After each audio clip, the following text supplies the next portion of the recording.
आत्महत्या एक दर्दनाक कहानी।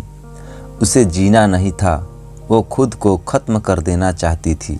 उसके दिमाग में हमेशा यही विचार आ रहा था। उसने डिसीजन ले लिया था, सिर्फ अंत कैसे करें इसके बारे में सोच रही थी। चारों ओर अंधेरा ही था।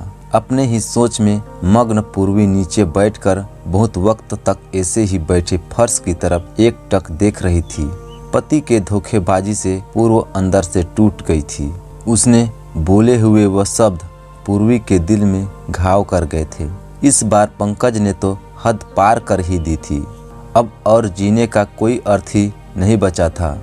वह खुद को खत्म कर दूं, इसके सिवाय दूसरा विचार उसके मन में नहीं आ रहा था। दोनों बच्चे गहरी नींद में थे। एक नज़र उनकी तरफ देखा, उनके सिर पर प्यार से हाथ फेरा। आंखों में आंसुओं की धारा बहने लगी थी। उसने मन में एक दृढ़ निश्चय किया था। रात के 12 बजे थे। हर तरफ बहुत सन्नाटा था और वह धीरे से उठी और दूसरे रूम में गई। गले में फांसी का फंदा डालने ही वाली थी, तभी कुछ गिरने की आवाज़ आई। पूर्वी का वो 2 साल का बेटा जोर जोर से रोने लगा। उसी क्षण पूर्वी की 6 साल की बेटी चिल्लाने लगी, मम्मी, छोटू बेड के ऊपर से नीचे गिर गया, तुम कहाँ हो? देखो ना छोटू कितना रो रहा है। पूर्वी भागकर दूसरे कमरे में आई और अपने बेटे को उठाकर अपनी गोद में लिया और अपने सीने से लगा लिया। बेटी रोते हुए बोली, मम्मी तुम कहाँ चली गई थी? मुझे बहुत डर लग रहा था। तुम हम दोनों को छोड़कर कहीं मत जाओ, मुझे अकेले में बहुत डर लगता है।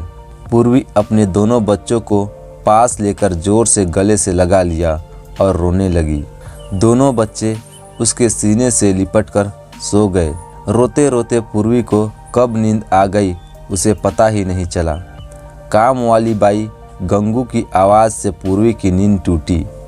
अरे मैडम, आपने बाहर का गेट तो खुला क्यों छोड़ दिया था? अरे मैडम, क्या हुआ?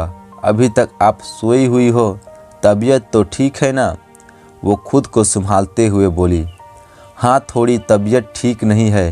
घड़ी में वक्त देखती है तो 8:30 बजे थे। आज तुम्हें आने में इतनी देर क्यों हो गई? मैडम, चौथी गली में मेहता जी रहते हैं ना, उनकी बहू ने फांसी लगाकर आत्महत्या कर ली। दोनों बच्चे हैं उनकी 10 साल की बेटी और 6 साल का बेटा है।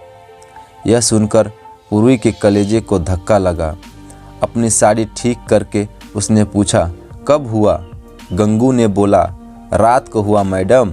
मैंने ऐसे सुना है कि उसके पति के दूसरी औरत से संबंध थे। कमबख्त अभी तक नहीं आया। अचानक पूर्वी ने गुस्से से बोली, अच्छा किया वह नहीं आया, उससे क्या फ़र्क पड़ता है? अब वह थोड़ी ना देखने आने वाली है। यह सुनकर गंगू पूर्वी के कान के पास आई और धीरे से बोली, मैडम, मैं अनपढ़ गंवार हूँ और घर घर में जाकर झाड़ू पोछा करके अपना पेट भरती हूँ और आप पढ़े लिखे लोग हैं। भले ही मैं आपसे उम्र में बड़ी हूँ, जीवन का अनुभव आपसे थोड़ा ज़्यादा है। आजकल साहब और आपके बीच जो चल रहा है वह ठीक नहीं है। मुंह बंद था, फिर भी मेरे कान खुले रहते थे। मैं एक औरत हूँ और औरत के दुख मैं भी समझती हूँ। इसलिए मुझे आपको एक बात बतानी है। आत्महत्या या कोई भी समस्या का समाधान नहीं हो सकता। जिंदगी में उतार चढ़ाव तो होते ही रहते हैं। इसका मतलब ऐसा नहीं कि आप अपनी जान दे दो। मैडम जी, कभी कभी आदमी अपना रास्ता भटक जाता है पर अंत में घूमकर अपने ही घर वापस आता है। और जब नहीं आए तो क्या फ़र्क पड़ता है? आप किसके लिए मरना चाहती हो जो आपको प्यार नहीं करता? जिसको आपकी थोड़ी सी भी परवाह नहीं हो, उसके लिए आप जी नहीं सकती?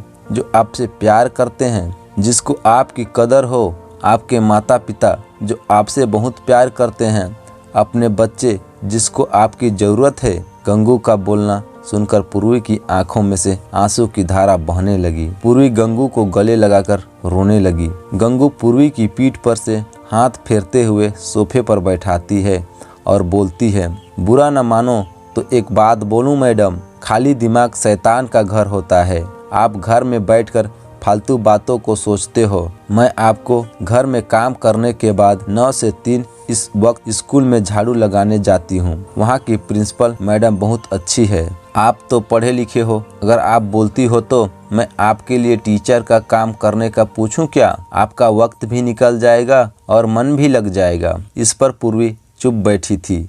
कोई भी जवाब न मिलने पर गंगू बोली, मैं आपके लिए चाय लेकर आती हूँ। और गंगू काम करने लग जाती है। काम निपटा कर बोलती है, मैडम मैं जाती हूँ। उतने में पूर्वी उससे बोलती है, रुको गंगू, तुम स्कूल में मेरे लिए पूछना, यदि संभव हो तो प्रिंसिपल मैडम का नंबर मुझे ला कर दो। गंगू का चेहरे पर खुशी का भाव दिखा। गंगू पूर्वी के पास जाकर बैठी और धीरे से बोली, मैडम मैंने दूसरे रूम में बेड पर स्टूल रखा हुआ देखा था। ऐसा आप कभी भी मत करना।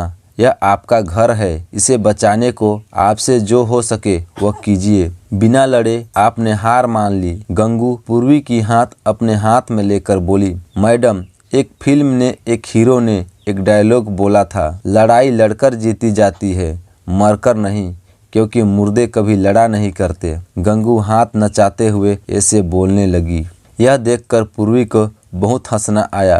गंगू का बोलना सुनकर पूर्वी का मन हल्का हो गया और उसे एक नई आशा की किरण ही दिखी और वह अलमारी में से अपने सर्टिफिकेट निकालने लगी। दोस्तों, पति पत्नी का रिश्ता यह बहुत स्नेही होता है। भगवान को यही दुआ करती है कि कोई भी पति पत्नी के जीवन में ऐसा मोड़ नहीं आना चाहिए। अगर आया भी तो आत्महत्या से उसका इलाज नहीं है। जीवन में कोई भी समस्या का समाधान आत्महत्या नहीं हो सकता। आपको यह छोटी सी कहानी कैसी लगी हमें कमेंट करके ज़रूर बताएं। अगर वीडियो अच्छी लगी तो वीडियो को लाइक और चैनल में नए हैं तो चैनल को सब्सक्राइब करना न भूलें।